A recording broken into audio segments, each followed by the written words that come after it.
This is an interesting stat I was looking up. Dead money. So the Niners don't have much. It's about 6.7 million. But D Ford's still on the roster. That's 6.9 million. Jimmy Garoppolo's still on the roster. It's about 27 million. And although Jimmy and D Ford could get cut before the season starts, it doesn't seem like the Niners are going to use that money. They could roll it over, but that's essentially $40 million that they could have used this year and aren't using. That's one of the main reasons I'm lukewarm on the team and the offseason in general. I guess that little fact right there. They could have done more.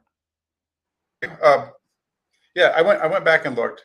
There was 2 teams that made the playoffs in NFC last year that had more than 40 million.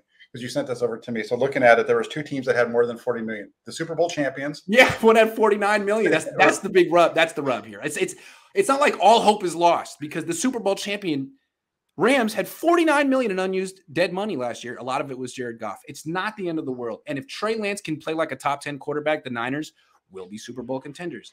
Absolutely. But if he's like the 15th best quarterback, and then some of this stuff could come into play. I'm just saying.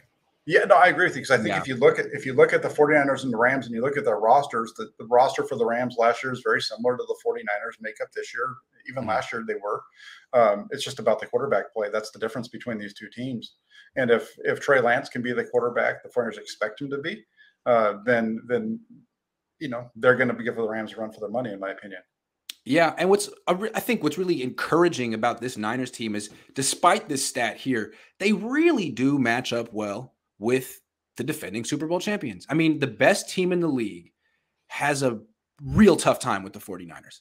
And the only time the Rams beat the Niners last year, they were down 10 in the fourth quarter, and they squeaked out a 3-point victory. I mean, it was as close could be, and that's the only time they won. So if Trey Lance is as big an upgrade over Jimmy Garoppolo as I think, Niners are in business. I guess I'm just doing a little hand-wringing right here because this offensive line, I've never heard of Jake Brendel. I've never actually seen him play football in a real game. So I don't know what to think. Also, Aaron Banks, I have no idea what to think there. But yeah, I guess if those guys are solid, this team could be the best team in the league. We could see. We'll see. Well, and Mike Dolgunshi coming back from the injury, we don't know. We haven't seen him back on the field yet. Is he going to be ready to go week 1? There's a lot of question marks that are there. I think they can work around some of them, but to say there's question marks up front is appropriate because there are. Yeah. Irfan Mirza says Parag will probably use Debo's Madden rating against him. It really feels like the whole NFL world is like ruled against Debo Samuel this offseason. It's like, you're not as good as you think you are. Sorry, Debo. Maybe next year. It's pretty rough. I mean, he had a great year, and maybe it doesn't matter what position he plays, but it's just the fact of the matter is running backs get paid less than wide receivers, and a large part of his skill set is running back. And once you take that away, I'm just saying, like, of the top 10 wide receivers in the league, he's in there. He drops the most passes. He's got to fix that. Yeah, no, that's definitely something he needs to fix. And this, the top 10, this whole thing with him, it's funny because, the guy out in Cincinnati, he didn't make it into the top 10 either. And I think he's just as good, if not better than Debo last year. Yeah, you could argue that Jamar Chase and Debo Samuel are the 2 most dangerous weapons in the league, and they didn't make it.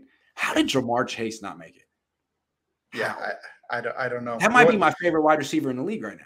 The only thing that I can think of for both those guys is that there's not enough of a track record there to kind of get there. It's like you need to work your way up there. I mean, it took Trent Williams until this year to become 99, right? So maybe that's part of it. I mean, he did drop some passes to Chase. I guess both him and Debo have had some drop issues, but more Debo than Chase.